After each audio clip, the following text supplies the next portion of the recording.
오늘 주시는 하나님의 말씀은 창세기 35장 11절의 말씀입니다. 하나님은 그에게 이르시되 나는 전능한 하나님이라 생육하며 번성하라. 한 백성과 백성들의 총회가 네게서 나오고 왕들이 네 허리에서 나오리라. 아멘. 오늘 보면 이 창세기 35장은 야곱의 이야기가 계속 이어집니다. 이 중반부를 보면 하나님께서 당신의 명령에 순종하여 베델로 올라가는 야곱에게 나타나셔서 그게 당신의 언약을 확증해 주시는 장면이 등장합니다. 다시 말해서 하나님께서 야곱에게 과거 아브라함과 이삭에게 주셨던 땅과 후손에 대한 약속을 재차 주셨다는 것이죠. 그리고 야곱을 통해 당신의 구속 역사를 이끌어 가실 것을 확증하십니다. 이로써 이 야곱은 아브라함부터 이어지는 하나님의 언약 가문의 자녀로 하나님께 공식적으로 인정을 받게 된 것입니다.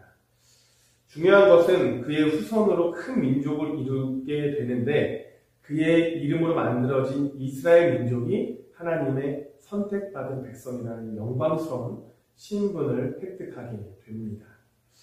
이처럼 하나님께서 야곱에게 언약하신 구속의 역사를 이 시대에 우리를 통해서 어떻게 나타나야 하는지, 또한 지금 시대의 언약 백성으로 살아가는 우리에게 어떠한 결단과 도전이 있어야 하는지 함께 말씀을 나누면서 은혜를 나누기를 원합니다. 특별히 10절을 보면 하나님께서 야곱의 이름을 다시는 야곱이라고 부르지 않고 이스라엘이라고 부르겠다라고 말씀하십니다. 여러분, 고대 히브리인에게 있어서 이름은 단순히 호칭이 아니라 그의 인격을 의미하는 것이라고 제가 32장의 말씀을 할 때 그때 여러분께 말씀드렸습니다. 그래서 야곱의 이름이 바뀐 것은 곧 그의 인격이 바뀐 것을 의미한다라고 말씀드렸죠. 여러분, 야곱의 바뀌기 전의 모습을 한번 생각해 봅시다. 그토록 아버지를 속이고 비겁했던 그 사람이었고 배고픈 형을 속이는 간교했던 사람입니다. 그런데 오늘 하나님을 진정으로 만나는 순간 겸손하고 의로운 자로 바뀌는 것입니다. 여러분, 하나님을 진정으로 만나는 사람은 그 인격의 변화가 일어납니다. 하나님을 만나면 죄인 인격에서 의인의 인격이 되어서 삶의 변화가 일어나는 것입니다. 이렇게 인격의 변화가 생길 때 하나님은 더 많은 복을 우리에게 주십니다. 오늘 본문에 소개되는 야곱을 한번 볼까요? 11절의 말씀을 보면 하나님이 야곱에게 뭐라고 말씀하십니까? 생육하며 번성하라고 말씀하십니다. 이 말씀은요, 축복이자 명령이기도 합니다. 명령? 왜 명령이지? 이렇게 생각하시는 분이 있으실 것입니다. 야곱이 누구입니까? 하나님의 언약의 계승자입니다. 오늘날과 달리 자손이 많아야 큰 힘을 발휘할 수 있었던 이 당시에 이것은 야곱에게 큰 축복이었습니다. 그리고 하나님의 말씀대로 이스라엘을 400년 후에는 12명의 아들에서 200만 명이라는 엄청난 민족으로 성장하게 됩니다. 자, 여러분, 야곱의 후손이 번성하는 것은 하나님의 나라의 번성이나 마찬가지입니다. 바로 이 땅 위에 하나님이 통치하시는 나라가 확장되는 것을 의미하는 것입니다.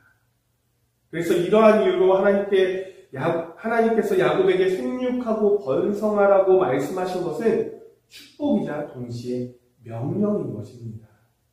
그런데 이러한 명령은 야곱에게 주어진 것처럼 동시에 하나님의 언약의 계승자로 부름받은 오늘날 영적 이스라엘 백성인 우리 성도들에게 동일하게 주신다는 거예요. 아직 하나님을 알지 못하고 죄의 종노릇하는 자들을 그리스도의 복음으로 인도하여 믿음의 자녀로 온 땅에 번성하는 것이 우리 성도들의 사명인 것입니다. 예수님께서도 우리 성도들을 향하여 땅끝까지 이르러 모든 족속으로 제자를 삼아 하나님의 자녀가 되게 하라고 명령하셨습니다. 그럼 우리는 믿지 아니하는 자들에게 복음을 전하며 그들로 하나님의 자녀가 되게 함으로써 이 땅을 하나님의 백성들로 충만케 해야 합니다. 사랑하는 여러분, 전도는 선택이 아니라 의무입니다. 교역자를 비롯한 몇몇 성도들의 사명이 아닙니다. 성도된 우리 모두의 사명인 것입니다. 아멘입니까? 그런데 이런 사명을 우리가 먼저 해야 할 것이 있습니다. 그것은 바로 가정에서부터 시작해야 합니다. 12절을 보면요, 하나님께서 아브라함과 이삭에게 약속하신 땅을 야곱과 그의 후손들에게 주시겠다라고 말씀하신 것을 볼 수 있습니다. 이러한 하나님의 약속은 아직까지 일정한 거처 없이 떠돌아다니는 야곱에게 얼마나 큰 축복의 말씀인지 모릅니다. 그런데 우리는 여기서 한 가지 중요한 사실을 발견할 수 있습니다. 이것은 아브라함에게 주어진 땅의 축복이 이삭과 야곱을 거쳐 그의 후손에게까지 이어졌다는 사실이에요. 물론 이것이 근본적으로는 하나님의 전적인 은혜이지만 또한 아브라함과 이삭 그리고 야곱의 의로운 믿음이 있었기에 가능했다는 사실을 우리는 부인할 수 없게 됩니다. 이것은 믿음의 후손들이 결코 망하지 않는다는 진리를 깨워주는 대목이기도 해요.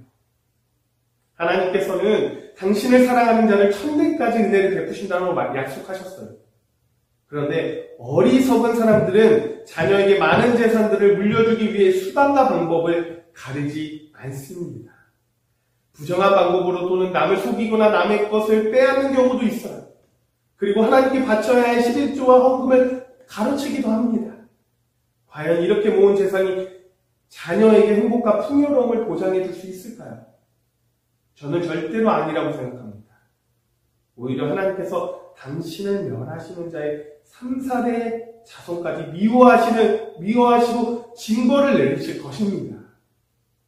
그러므로 사랑하는 여러분, 진정으로 자녀의 장래가 복되기를 원한다면, 잘 되기를 원한다면 먼저 여러분 자신이 하나님 앞에 믿음의 의로운 삶을 사시고 다음으로 자녀들이 믿음의 의로운 삶을 살 수 있도록 가정의 복음의 전달자가 되기를 소망합니다. 이런 삶이 여러분의 삶에 보여진다면 분명 하나님이 여러분의 자녀를 책임지시고 또 믿음의 자녀로 살아갈 수 있도록 인도하실 것입니다. 사랑하는 여러분, 우리 가정에서부터 하나님이 주신 명령을 따르기를 원합니다. 그리고 그 명령에 합당한 복을 받는 거룩한 주님의 자녀들이 되기를 간절히 소망합니다. 기도하겠습니다. 사랑이 충만하신 하나님 아버지, 하루의 첫 시간을 주님께 드리며 예배하게 하시니 너무나도 감사합니다. 우리가 받은 복음의 사명을 가정에서부터 시작할 수 있도록 우리를 인도하여 주시옵소서. 언약의 계승자 야곱을 통하여 그의 후손들을 선택한 민족으로 만들어주셨던 것처럼 우리의 후손들도 주님의 자녀로 선택하여 주시고 우리의 자녀들이 믿음으로 살아갈 수 있도록 그 인생마다 책임져 주시옵소서. 이 모든 말씀 예수 그리스도의 이름으로 기도드립니다. 아멘.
아멘.